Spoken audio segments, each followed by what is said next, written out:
Welcome, everybody, to the Oklahoma Drill Podcast. I am your host, Andrew. We have our co-hosts, Matt and Vitor, here as well. This week, we are going to kick off our position preview series. We're going to go through every single position on the Jets roster one by one, break them down, see who they have, look at their outlooks, and at the end of it, we're going to have the entire roster broken down, all set for training camp. This week, we're going to start off naturally with quarterbacks. It's going to be a lot of talk about Zach Wilson, some talk about the backups to finish up. I'm going to hand it off to Vitor, and he is going to get us started by talking about Zach Wilson's mental processing. Vitor, take it away. So, guys, talking about Zach Wilson, one of his greatest assets is his ability to process what's happening, right in front of him. But from the tape that I saw in BYU, he ran a blend of two offensive schemes, the air raid and a variation to the Shanahan scheme. In both schemes, he was required to read things pre-snap and make his calls, right? Much more when they were running air raid 3x1 sets than when they were running wide zone, when he was reading layered concepts. But one thing that I know from Zach Wilson is he makes his reads pre-snap, he finds space, gets the ball there. In the NFL, he will face defenses, most especially two defenses that he will see twice a year, Miami and New England, that love to rotate things post-snap. So they shoot a look, and they do something different. That's what Sam Darnold said at the Monday Night Football game. He was seeing goals because New England was rotating the hell out of their backers and safeties, and Darnold wasn't seeing them. So what I want to see from Zach Wilson is an ability to understand what's going on post-snap. And I think this is going to be key for his success in year one. So the Jets will be running a lot of play action, right? And when you're doing play action, you're turning your backs to the defense. So You're not seeing they're rotating, right? So Zach Wilson will need, and everyone says he's a tape maniac, loves to watch tape every day. He'll need to do that, right? Because when the Jets are running those layered concepts that they like to run, flood, you can go high-low with hitch and digs, he will need to know that things may not be equal as what he saw pre-snap. Right. And this is going to be important. When facing the New England Patriots, he's going to see the Patriots showing him blitz 0 and rotating to cover 3. He's going to see the Patriots showing him cover 0, blitz 0, and rotating to cover 4. Rotating man-to-man with a guy with a free safety over the top. So processing is the main asset for Zach Wilson here that he will need to translate his game from a pre-snap standpoint to a post-snap adaptability. Right? If he doesn't do that, I can see some interceptions early for Zach Wilson. This is something that the Jets will need to work on him. How they do that? Get him going with quicker throws early in the game so he can see how the defense is rotating, and he won't allow the defense to rotate and get to his balls. Like throwing short passes early, it won't matter if the safeties are rotating deep. He will see and complete passes, and then he will adapt later in the game, right? So, Andrew, you told me on Twitter one day that Zach Wilson reads defenses like Joe Burrow. He's attacked them based on their pre-snap looks. I'd love to see and to listen to you break this down also. Yeah. So what I mean by that is Wilson, it's really important for quarterbacks to do this. He doesn't need to watch his receivers.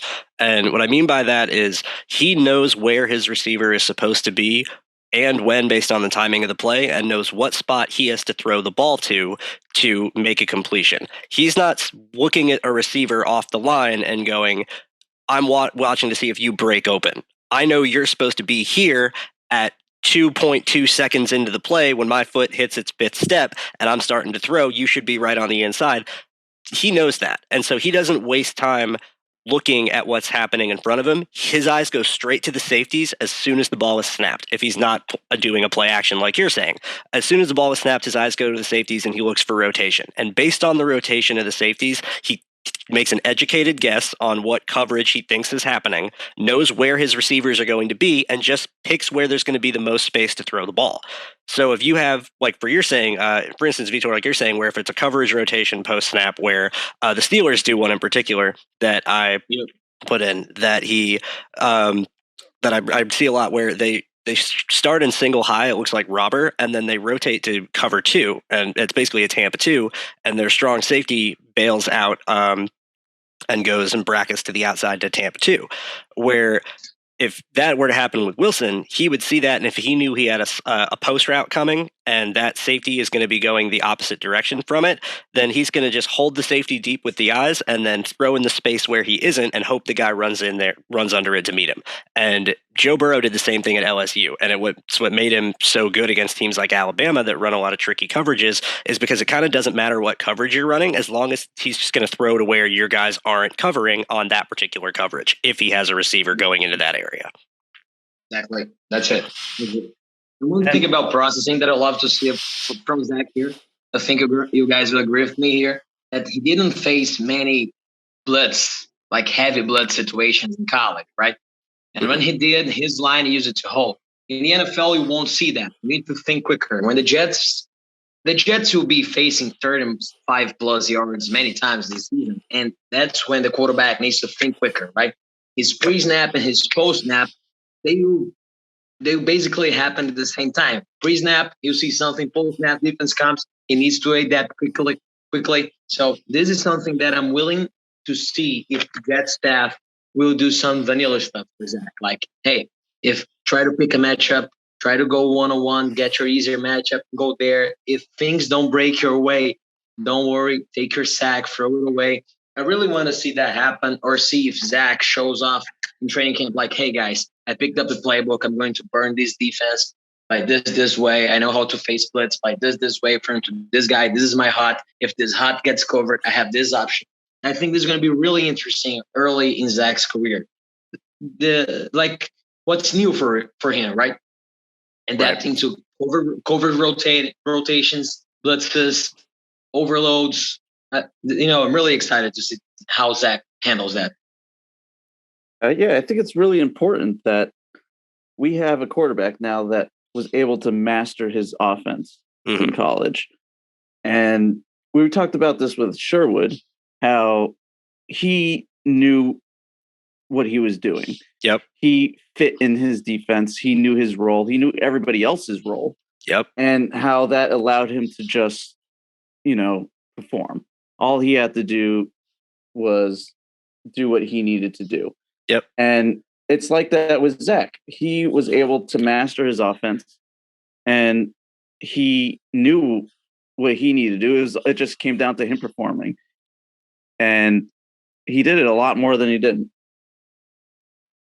Yeah, no, he absolutely, the one thing that I kept writing in my notes when I was first watching him in January at the beginning of the process is that he has such obvious control of the offense that he never looks like he doesn't know what he's doing. He never looks like, he's caught off guard. If something doesn't quite look right, if it looks like there's a quote unquote miscommunication on the play, it's usually not his fault. And that is a guy that knows his playbook, like we're saying. And I think it's important with the Jets, he needs to do the same thing, and I think that he will. But most importantly, he needs to take that command of the offense. I don't want this to be a situation where Zach Wilson is having these plays handed to him, saying these plays are going to be open, we're going to run these plays, trust the play calls, and because that's all well and good, and I think Mike LaFleur will be a very, very solid play caller.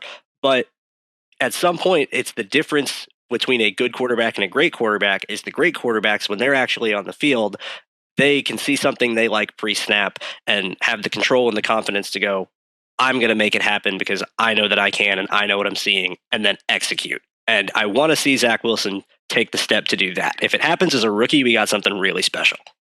The last thing we all want to see is the Jets handing Zach a red, green, and yellow bullshit, telling him what to do. And I think that this won't happen. He's a very bright kid.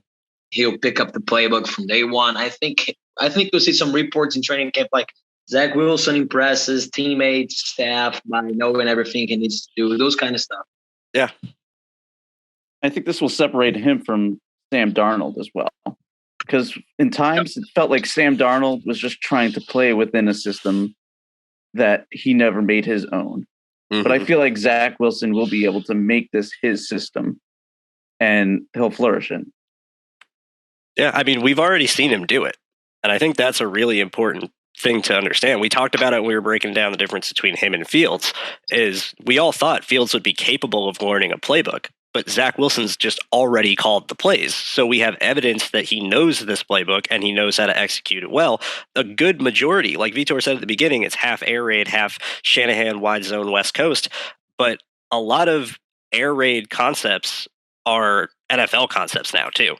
The air raid is by no means the college game anymore. It's basically the Kansas City offense. The Kansas City is very similar. Basically, the Kansas City offense is the Shanahan offense from the shotgun.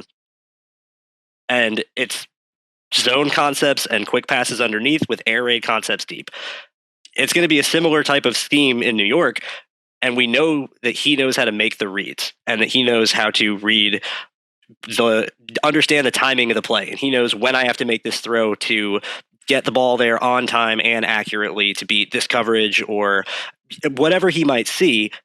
He's been able to do it. Now, what he does against what he hasn't seen is what we have to obviously see for ourselves. But he's very, very, very smart. And his processing speed, it doesn't take him long to understand what he's seeing. Yep. Yeah, so that'll lead us into my next point with Zach, which I think is a really, really good jumping off point from here, which is his ball placement. And it's how he understands leverage of defenders. And it speaks to that processing speed, is that he's really good with his eyes and that he sees a lot of things, but he also understands what he's seeing. And that's really, really important because there's plenty of examples where I could pull up. Sanchez was like this, where he would be looking dead at a linebacker, dropping into a zone, and there'd be a slant route that's completely going to be picked off if he throws it. And even though he sees the linebacker, he still throws it. And it's the difference between seeing it and understanding it. Zach Wilson is really, really good at understanding what he sees. And he had mentioned this in multiple interviews before the start of this past year, where he had this phenomenal season and took this major jump. And basically it got him to being the second pick in the draft. He had talked about, he studied Aaron Rodgers and Drew Brees really, really, really specifically. And what he took away from them and their tape is they have absolutely no fear of throwing the ball, regardless of coverage, if the defender isn't looking at the ball. If their heads are turned and they can't see the ball coming or what direction it's going to be in or what shoulder or leverage or anything, then the guy's open. And it's when people talk about throwing receivers open or elevating the players around you, that's what it means. It means that a guy could be completely and totally covered, but because the DB was in man coverage and did a man turn and had his back back to the ball, and the quarterback Aaron Rodgers knows he's got Devontae Adams on the sideline and he can just put it back shoulder and they're going to adjust and it's going to be a big gain, even though the defense did everything right. Zach Wilson learned that and mastered it in 1 year.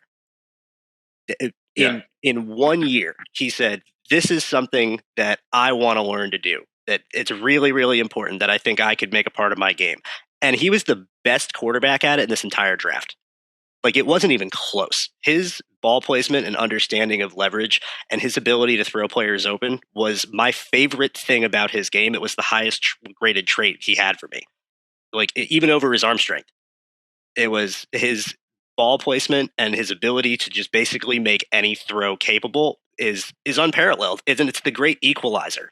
And I think there's one play against LA Tech that he had in the first drive. It was first down.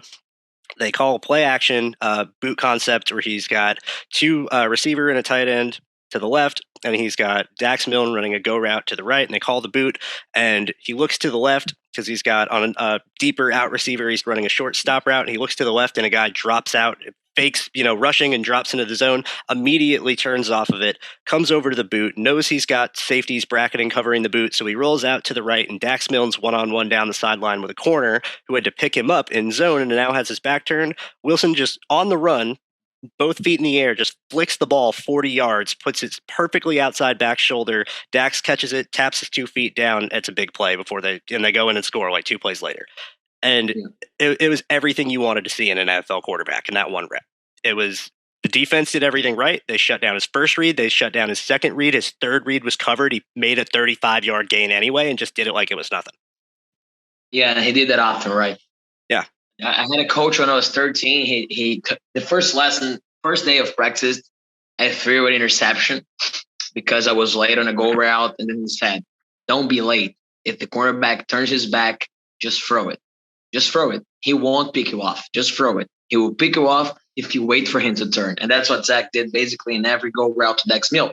He was not the fastest player. He was lower than any other cornerback. And Zach Wilson completed like 20 go routes for him last season. And he was not a fast player.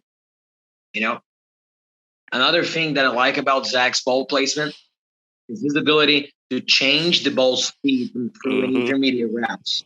Yes. And this is going to be so great for the Jets. It's already fit because the Jets, we run a lot of layered high-low concepts like bootleg floods in the pocket, a 12-yard dig from the outside receiver, a hitch from the slot. And he'll need to place the football in between the backer and the safety. And sometimes you need just a little touch, right? Over the backer, in between the safety, in front of the safety, because they have some nice space in between them. But when the backer and the safety, they are close, you need a faster football. And Zach can do both. This is great about his ability to get the ball, anticipate the throw, and have the perfect ball placement. I don't know if you guys remember this game in the 90s where there's like a ball full of water on a zip line and it had like a timer on it and you had to like shoot the ball to the person you're playing with. I back do and remember forth, that. Yeah. And then it would just explode. That's what his ball placement reminds me of just a ball on fire on a zip line. It just goes exactly where it wants to go. It seems magical at some point.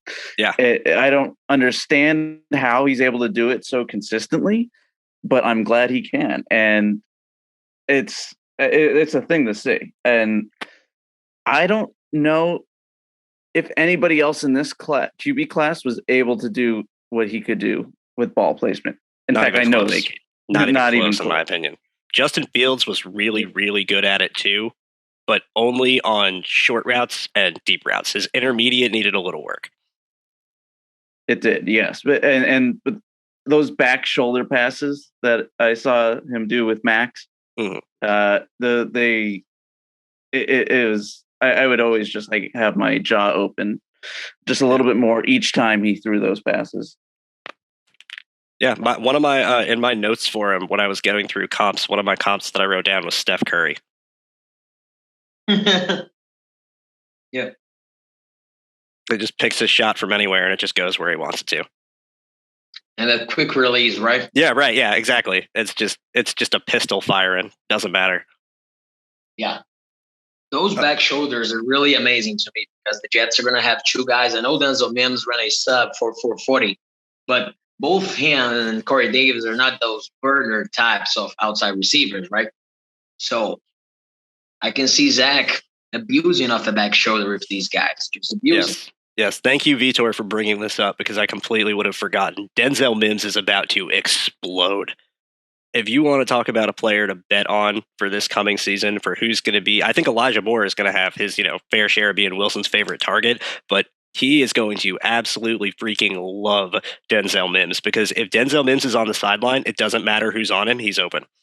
It does not matter who's on him. He is open. He will make the catch. He will find a way to adjust his body. And Zach Wilson's going to. This is going to be everything that Dax Milne was for Zach Wilson at BYU. Denzel Mims is that, but 100,000 times more athletic. Exactly. When I was watching BYU, the only thing I could think of was if this dude can do that with Dax Milne, what can he do with Denzel Mims? It's a perfect fit. Yeah. It's an absolutely perfect fit. This is the perfect marriage of a player you already had on your roster to the incoming player for him. You could not have asked for a better receiver for Zach Wilson to grow with than second year Denzel Mims. Giving me goosebumps. Oh, I know. I can't wait to actually see it. Oh, I know. I'm so excited. I'm so excited for it. I'm a healthy from the beginning Denzel Mims, like fantasy. If you're doing fantasy drafts, I'm not, by no means am I a fantasy guru, but buy Denzel Mims. Don't tell anybody. He's my sleeper. Well, I think that's a good transition. Matt, you're going to get into Wilson's athleticism. I'm going to let you take the floor and go ahead and break it down for us. Let's talk about it. All right. So Zach, he's athletic. All right. He's not Lamar Jackson athletic, of course, but he's athletic. And I hate pro comps to people, but I'm going to do it anyways. I would say he's a faster Baker Mayfield.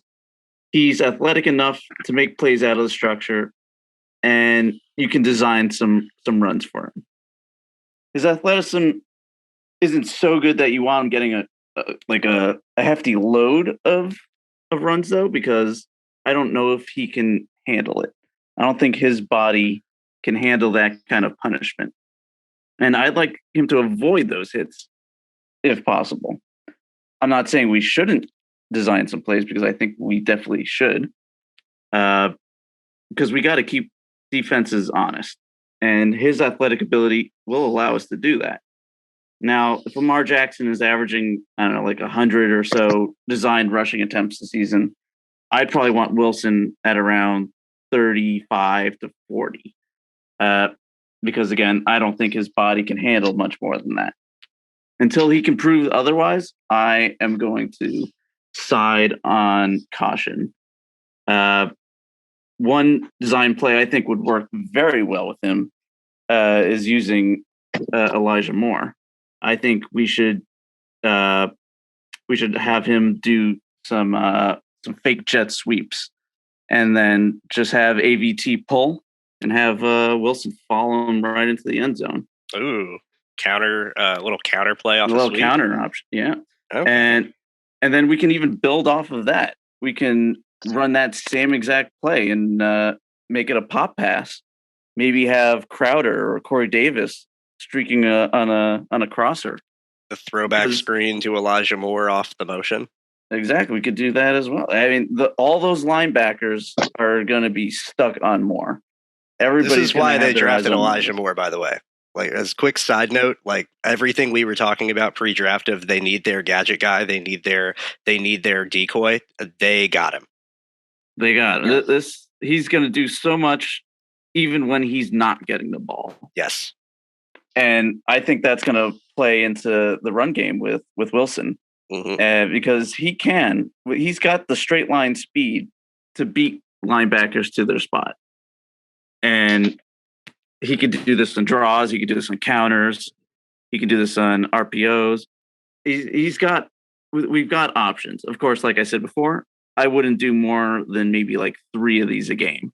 Mm. Because we got to keep this guy healthy. Most of his running is probably going to be on scrambles, or when he's rolling out of the pocket. Yeah. Well, I'll tell you, the most important run play that Zach Wilson is going to have is going to be the naked boot.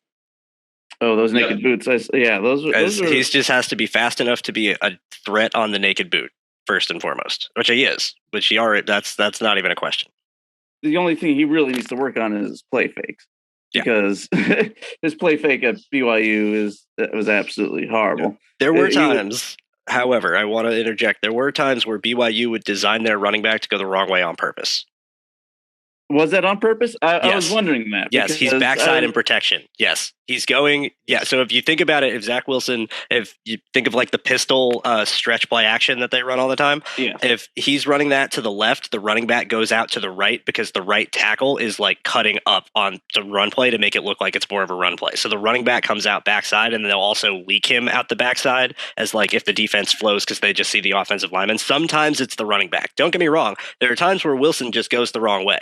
And that's on him. But there are a few times where it looks that way because the running back is designed to literally go against the grain of the blocking. That makes sense. But then there's times where... go ahead. No, two ways that I think that Zach Wilson can be an asset for a ground game. Number one, when the Jets run the boot and everyone is covered, I think Zach is a threat to take the ball, pick up a first down, score a touchdown. He's fast and athletic enough for that. The other thing is the Jets are going to run the outside zone, wide zone scheme, right?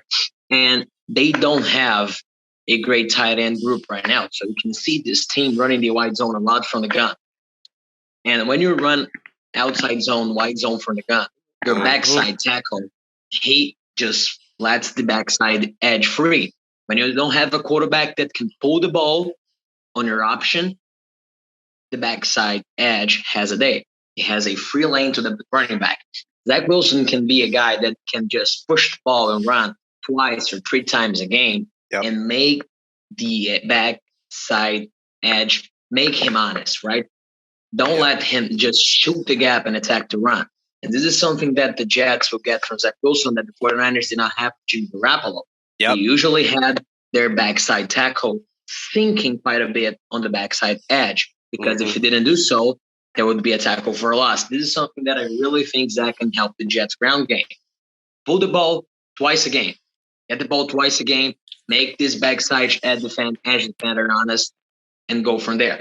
I agree with Matt here. You don't want him. You don't want Zach like carrying the ball 5 to 8 times a game. No. That's not his frame. But 3 times to 2 times, more than enough to make the backside edge uncomfortable. Yeah, no, I completely agree. I mean, I think it's why the 49ers traded 3 first-round picks for Trey Lance, because they need to incorporate the quarterback run option threat into their offense. It's so much more important to just have a guy that's threatening with it than it is to have somebody actually doing it. And you go back to Shanahan when he was with Washington with RG3 and Alfred Morris. Alfred Morris ran for 1,600 yards as a rookie because no backside end ever crashed down because they were terrified of RG3. And he would have the backside lane on the zone plays from the gun anytime he wanted, and Alfred Morris just had to run straight and run through people, which is what he was best at. And it's why they drafted Trey Sermon. It's going to be the same offense that they ran when he was with Washington. And with the Jets, it's important, like you were saying, from Gunn, the same type of way, where Wilson is athletic enough to have the counter to just, you can't have backside ends just crashing the whole time. So they're not going to be blocked. And he is going to be athletic enough to freeze them. I think zone read is going to be one of our main red zone plays. Yep. It's gonna be backside end. We're gonna put you in a pickle. You have these 2 guys. You're gonna be crashing down. You can either crash down and Wilson only has to get 3 yards around the corner, or you can stay home and Michael Carter's just gonna cut under you and poke the ball in and score. Pick your poison. Agree. And with Wilson, I mean, the running game is great, but as far as his athleticism goes, I like to see him use that in the pocket as well, avoiding pressure. And there's times where I see him thinking he's Ben Roethlisberger or Josh Allen, where he can just shrug off hits and stand tall in the pocket and deliver.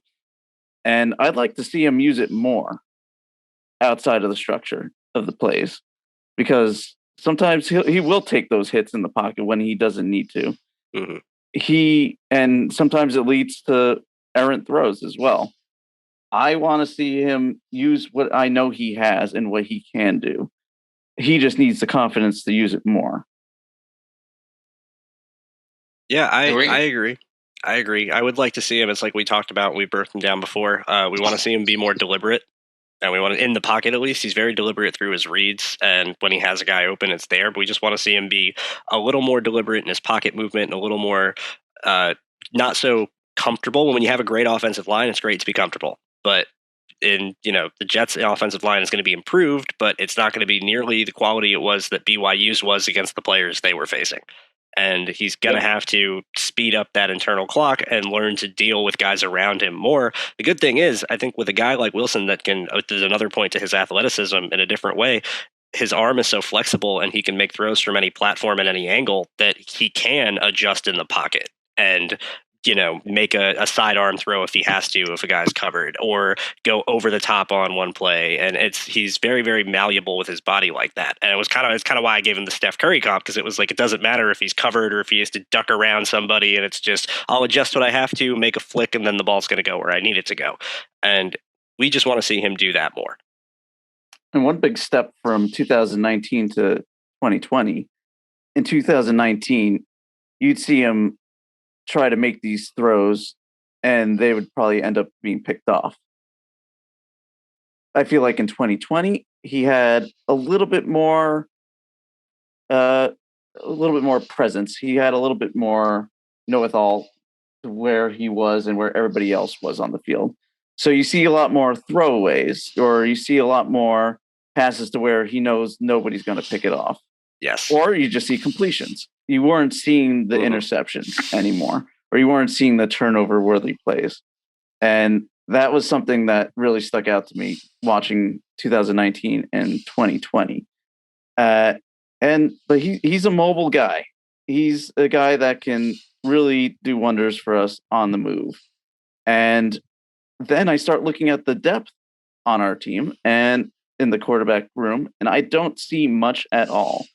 And I don't think the depth we're looking for is on the team at all. And one guy I'm looking at is Nick Mullins. He's another guy I think has decent mobility and the ability to stand tall in the pocket and make throws. And he already knows the system. He knows the coaches. I think he's already the perfect fit to put in there behind Zach Wilson. What say you? Vitor, I'll let you go first. Well, I was thinking they were going to sign Brian Hoyer, right? He played in San Francisco too. I like him. Right. I like Brian Hoyer a lot. I like his arm. But yeah, what Matt said is completely correct. This depth chart now at the quarterback spot is pretty much dry, right? It's because these defense has so many holes that we don't even talk about it. But if Zach Wilson goes down, we're trusting in on James Morgan or Mike White to take on the quarterback spot. And that's not ideal. It's far from that. So if the Jets want to sign a guy like Nick Mullins, I think he's a good fit. Last year, Kurt Warner said the 49ers had two quarterbacks with starting potential, Jimmy G and Nick Mullins, because he really liked Nick Mullins. I won't go as far as Kurt, but I think Mullins is a good player. You know, if Zach goes down for a couple of weeks, I think he can keep the tempo up. He knows the scheme. It would be a great signing. Who else do we have right now in the quarterback market? Maybe calling back Josh McCown. I don't know. Robert Griffin, maybe? Maybe. I'm going to go a couple different directions than you guys, actually. And I don't disagree with Nick Mullins at all. I think he would definitely be a fit. I think, he has some starting experience, not a lot, but he has started some games. He's been in the building with Kyle Shanahan and, he knows the offense, knows the scheme, knows, can just be another voice in the room that can give Zach Wilson on pointers and what to look for or how to run this play a specific way or anything like that. 100% co-sign what you guys just said, but I'm going to give some other options, not because I disagree, but because I want to give some other options. First off, I would be calling the Bears and asking because they gave up some picks for Justin Fields. If they're committed to Justin Fields, which I think they're going to be, late round pick for Nick Foles, because he's got 2 years left on his contract. Has played in a similar schemes throughout his career. The Kansas City tree, Matt Nagy, Andy Reid, compared to Shanahan, it's different, but not entirely so. It's West Coast at its core. And it's Nick Foles is a veteran. He's been around multiple schemes. He's going to be able to learn a playbook, and he's going to be a veteran presence that could give Wilson something that Nick Mullins can't, which is I started in a Super Bowl. I won a Super Bowl. I had the pressure on me as, someone that was doubted that, they could kind of see very similarities between each other. Zach Wilson was the 3-star recruit that didn't get recruited by Utah, his dream school, and went to their rival BYU and wasn't a first-round draft pick until October of this past year. He's got that underdog in him, and I think Nick Foles has some of that too. And I think he is a higher quality backup, not only in the classroom, but potentially on the field than Nick Mullins would be. So it would be the premium upgrade. If you're looking to add the premium upgrade, would be make a trade for Nick Foles. Conversely, I'm going to stand for James Morgan because I don't believe it was an Adam Gase pick. I think Joe Douglas really, really liked James Morgan. And I think if you look at what he really, really liked about Zach Wilson, it's kind of the same thing. Strong arm, ability to win with ball placement, deep ball accuracy, will stand in the pocket and make tough throws. Competition didn't matter. That wasn't a part of it. And it was just understanding what he was seeing, strong arm, confidence to make throws into tight windows. That's Zach Wilson. I mean, that's similar type of traits. I think the Jets took James Morgan in the 4th round because clearly they weren't 100% sold on Sam Darnold, but they must have really, really liked him because there were other players or other needs at the time. People were a little confused and they went, developmental quarterback. Maybe this is, Adam Gase likes this guy, or I think this is a guy they liked, and I think that they're going to give him a shot to potentially be the backup quarterback. I think they're going to be in wait and see mode. Mm-hmm. They're going to go into training camp probably as is. I don't expect them to sign anybody before then. And they're going to see what they have in Morgan and White. They got 2 guys that haven't seen a single snap in the NFL. Yeah. So they have some high stakes here. it would be a high stakes gamble to go into the season with these two guys as your only options behind Wilson. Mm-hmm. And they'll get a good look at him. And if they feel like they're not good enough, which they very well might, then yeah, maybe they do go that Foles route or the Mullins route. Foles, I'm a little hesitant with just because of the price tag he'll carry with him. Can I interject to that, to counter that? It would be a post June 7. Oh, so that would only be what, 4,000? So it would be 4 million charged to the Bears, and it would be 5 million this year and 4 million next year for the Jets. I still think that's a lot for a backup. It is. But like I said, it would be premium backup. Yeah. And I sort of cringe a little thinking about paying that much to a backup quarterback. But at the same time, Wilson is a rookie, and we are still unsure of his ability to stay healthy. So I think you're also paying for Nick Foles' experience in the quarterback room too. Yes. Yeah. All true. Although I think we wanted experience from Flacco as well, and that didn't really help much either. Yeah, but granted, Flacco did well when he was, clearly Flacco was understanding something. Flacco didn't play terribly. Didn't play terribly. Yeah, I guess it was fine when he played. Yeah, exactly. In comparison to Sam, yes. Right. We don't know what he told Sam and what Sam, comprehended. But clearly, Flacco knew what he was seeing. Adam Gase aside, not saying that Flacco was amazing, but it was evident that the offense was better with Joe Flacco playing than it was with Sam Darnold. Yeah, indeed. Yep. So with Foles, basically the Jets, if they sign him post June 7th, they would get him for 2 years, $9 million, right? Yes. I think this is a fine deal for a backup. Even more so when your starting quarterback is a rookie quarterback who has never played in the game. I think the Jets, if I were the Jets, what would I do? OTAs and training camp to evaluate James Morgan, right? I also believe he was a Joe Douglas pick. He was a team leader. He had a strong arm. Yep. I think he was a guy Douglas liked and saw and viewed as a long-term backup, and he values backups, right? Yes. He was the guy who was in Philly with Foles. Right, familiar with him, exactly. He values backups, so I think he picked James Morgan to be the team's long-term backup. And I think they will evaluate Morgan and give him a chance to be already this year the team's backup. If Morgan shows he's not ready, you can easily pivot to either Mullins or Foles. And I really like the Foles route, Andrew, that you played out here. 2 years, $9 million for a high-quality backup who can clearly come in and, for a stretch of games, Foles can be just fine. He can be just fine. And next year that we're all expecting the Jets to compete for a playoff spot, maybe even more, if Zach goes down, you would love to – you don't want the season to end, right? You want a guy like Nick Foles can come in and play well. So my plan is evaluate James Morgan, see what he's got. If not, pivot to Nick Foles. 2 years, $9 million for your team that has a lot of cap space, just fine. The Bears are like wanting something unreasonable for Foles, a high draft pick. You go to Nick Mullins, get your experience at backup who knows the offense. One side note on Mullins is he did just have shoulder surgery, and he probably won't be ready until training camp. So yeah, if that move ever happens, it definitely won't be until he's ready to go. Right.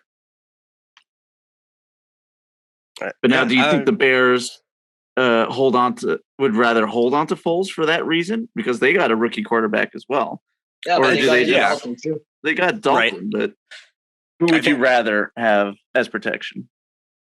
I think, quite honestly, I would have said that I would have given the slight edge to Dalton, but they would have been almost equal in my eyes. And I think from the Bears' perspective, since you have two of them, and I don't think they were expecting Justin Fields to fall to where he did and be able to go and get him. This doesn't seem like it was a meticulously planned out thing until after they had already signed Dalton. Well into signing Dalton. So they need to kind of make some picks back too. They didn't have that many picks beforehand. And they just traded more to go get Justin Fields, and they traded future picks to go get Justin Fields. And even if it's a conditional sixth, That's, here's a sixth. If Nick Foles plays more than 40% of the snaps in 2020 or 2021, it becomes a fifth rounder. You got to get picks back somehow. And you're not going to, I don't think you're going to keep, especially for the price. If you're looking at it, it would be expensive to have just Nick Foles on the roster for us. Are you really going to keep Justin Fields, Nick Foles, and Andy Dalton on the roster? It's unreasonable, right? I wouldn't do it if it was a. I don't think I would either. So get Foles to get some third string reps in training camp makes no sense, right? Right. You want a younger guy here doing that. Absolutely. You're going to pay Nick Foles $5 million to play in the second preseason game? Yeah. It doesn't make sense to me. Do we think Morgan suits up this year? Or does he go another year without ever getting dressed? I think he will suit up, because I think the post June 7 for Nick Foles is possible, and I think it's certainly likely. But I think the most likely outcome is that James Morgan is the backup quarterback this year, because the Jets aren't 100% worried about being in contention. And if it looks like they might be, then they'll sign a capable backup. Oh, so you're thinking mid-season trade? It could be a trade. It could be, somebody is, available off the street that was released and not signed again. I think it could be a situation like that, where the Jets aren't so much sitting here going, we need to have our backup quarterback situation 100% laid out and everything else. The Jets were hoping to be competitive this year. They signed Joe Flacco because Sam Darnold had a shown injury problem, and this was hoping to be improvement under year 3. You're hoping to win games. You were 7-9 the year before. We need to have a backup because we need to have a backup. Now you were just 2-14. You're starting a rookie quarterback. The timeline's different. They might not be so worried with a new head coach and everything else to go, okay, well, we need to have the perfect quality backup quarterback. And it's the counter to my Nick Foles argument, where if they want that veteran presence, that experience, and that person in the room to be the Josh McCown for Zach Wilson, then it's going to matter more to them for that. But if they look at it from the aspect of, well, I don't think we're going to be in contention, then I think they roll with James Morgan until they show that they're good enough to worry about it. Yeah, I'm on board with that. Agree. Yep. And, the conclusion here is that they wait it out, right? Mm-hmm. To see if they're good, to see how Morgan looks. It'll take some time for the Jets before they sign a backup quarterback, I think. Yeah, I agree. I agree. I don't think anything is going to happen soon. Although I do have a feeling that we probably won't be the only team in the market for Fields. Not for Fields, for Foles. No. When it comes down to it. So we might need to jump on that a little earlier than we're thinking right now. Possibly. It all depends on, like I said, it depends on what the coaching staff and what the front office values. If they value Nick Foles from a veteran leader perspective and from a mentor perspective, then I think they'll do what they can to get it done, probably in the works before June 7th. And then after June 7th happens, the trade happens immediately. And it'll just be, this is already set in stone. We just have to wait until this day to do it. Or they could go the other way and not do it at all, which I think is also a possibility. Good. All right. Well, that wraps up the position as a whole. I think a fun little way to end really quick, guys. You want to give out some bold predictions? All right.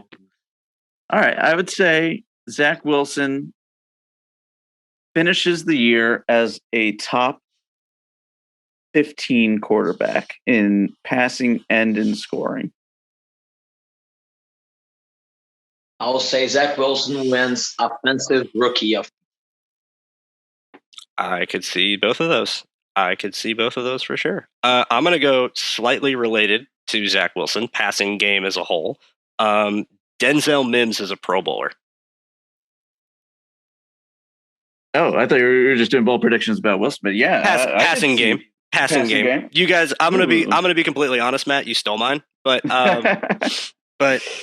yeah, passing game with relationship that he develops with Wilson. Or I'll say it this way: Zach Wilson is going to get a great relationship formed with Denzel Mims, which will result in Mims being a Pro Bowler.